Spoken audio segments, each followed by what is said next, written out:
Video শুরুতেই প্রথমেই আমি ক্ষমা চেয়ে নিচ্ছি যে ভিডিও করার পর্যাপ্ত সেটআপ আমার কাছে নেই এবং ওয়েদারও খুব একটা ভালো নয়, যথেষ্ট হাওয়া দিচ্ছে এবং টিপটাপ বৃষ্টি পড়ছে। তবুও বর্তমান সময়ের জন্য ভিডিওটা খুবই জরুরি, তাই ভিডিও করা।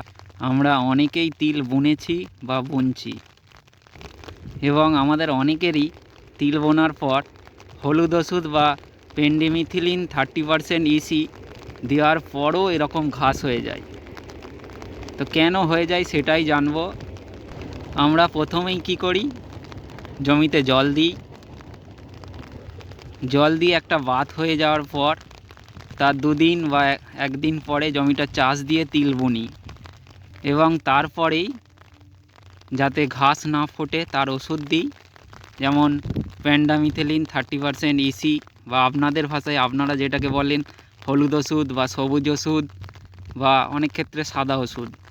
সেটা দেওয়ার পরও আমাদের অনেক সময় মোটামুটি কাজ হয়, কখনো কখনো বা অনেক ক্ষেত্রেই আমরা 100% রেজাল্ট পাই না বা অনেক ক্ষেত্রে খুবই খারাপ কাজ হয়। সেটা কেন হয় সেটাই আজকে জানবো। আমরা জমিতে জল দিয়ে জমিটা একটু শুকনো হলে তাতে চাষ দিয়ে তাতে তিল বোনার পর আমরা কি করি, ওষুধ দিই। সেক্ষেত্রে দেখা যায় আমাদের ওষুধ দেওয়ার পর আমাদের জমির কন্ডিশন বা তিলের কন্ডিশন এরকম হয়ে যায়। বর্তমানে যা বাজার পরিস্থিতি, লোকজন দিয়ে তিলে নিড়ানি দিলে তিলে লাভ করা খুবই দুষ্করজনক।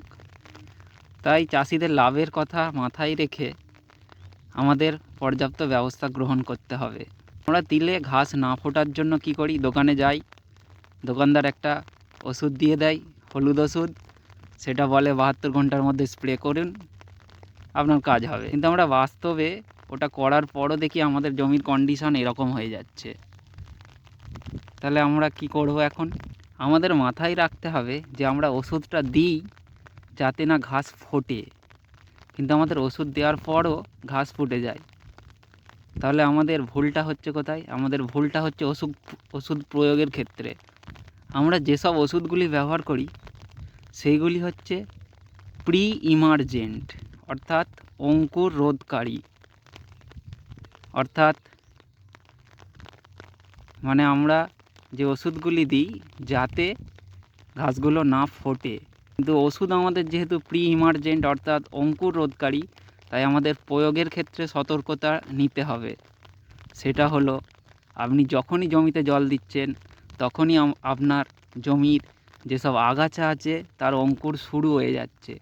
এবং আমরা তিল বোনার যখন 24 ঘন্টা বা 48 ঘন্টা বা 72 ঘন্টার মধ্যে যখন ওষুধ দিই তখন অলরেডি আপনার আগাছা অঙ্কুরিত হয়ে গেছে, হয়তো ওপরে ফোটেনি কিন্তু অঙ্কুরিত হয়ে গেছে।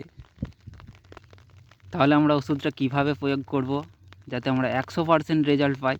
সেক্ষেত্রে আপনাদের করণীয় হচ্ছে, আপনারা প্রথমেই শুকনো জমিতে পেন্ডামিথিলিন মানে আপনাদের ভাষায় হলুদ ওষুধ বা সবুজ ওষুধ 50 থেকে 60 ml করে হালকা করে আগে শুকনো জমিতে দিয়ে নেবেন, তারপরে জমিতে জল দেবেন।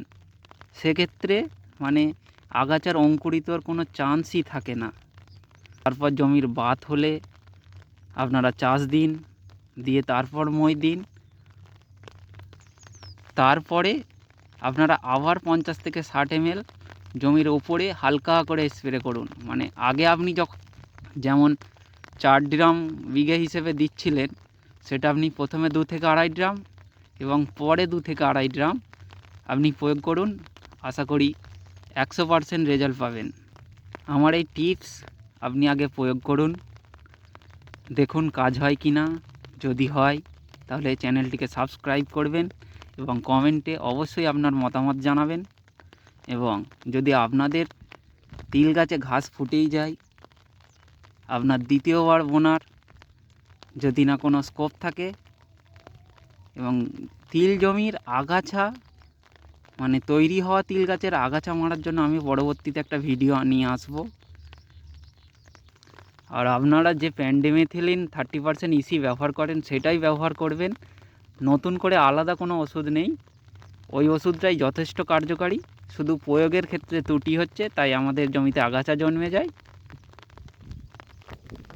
আপনারা ওইভাবে চাষ করুন, দেখবেন জমিতে সাপুন্নে সামা কিছুই আর হবে না, হয়তো দু একটা ধানের চারা বেরোবে, এর থেকে আর বেশি আগাছা হবে না। ধন্যবাদ।